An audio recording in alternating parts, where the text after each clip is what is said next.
Negatives ఉన్నప్పుడు లేదు back to back సినిమాలే ప్రొడ్యూస్ చేయాలి, ఇందులోనే ఇన్వెస్ట్ చేయాలి, లాస్ట్లో వచ్చినా కూడా ఇందులోనే ఫార్వర్డ్గా వెళ్ళాలి అనే ఒక థాట్ ప్రాసెస్కి మీకు ఒక స్ట్రాంగ్ మోటివేషన్ ఉండాలి కదా మేడం. అంటే సినిమా అంటే పిచ్ అండి. అంతే. ఇప్పుడు ఎవరైనా ఇప్పుడు ఏ డబ్బులు తీసుకెళ్ళి రియల్ ఎస్టేట్లో పెట్టుకుంటే డబ్బులు వస్తాయి, డెఫినెట్గా వస్తాయి, పోతాయి, వస్తాయి, పోతాయి.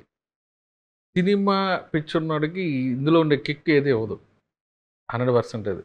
ఇప్పుడు నా ఇనిషియల్గా నేను ఇన్ని సినిమాలు తీసా, ఒకటి బడ్జెట్కి 2 డబ్బులు వచ్చినాయి, ఓ దాంట్లో కొంచెం పోతాయి, ఓ దాంట్లో వస్తాయి. ఇంకా అది కామన్, దానికి ప్రిపేర్ అయితేనే మన సినిమా తీయాలి. మనం ఆడియన్స్ మైండ్ సెట్లు వాడికి కావాల్సిన కంటెంట్ ఇస్తే మనం ఊహించిన దానికంటే డబ్బులు వస్తాయి. దానికి ప్రిపేర్ అయితేనే సినిమా తీయాలి. ఓకే. డబ్బుల కోసం సినిమా అంటే కరెక్ట్ కాదు, ప్యాషన్.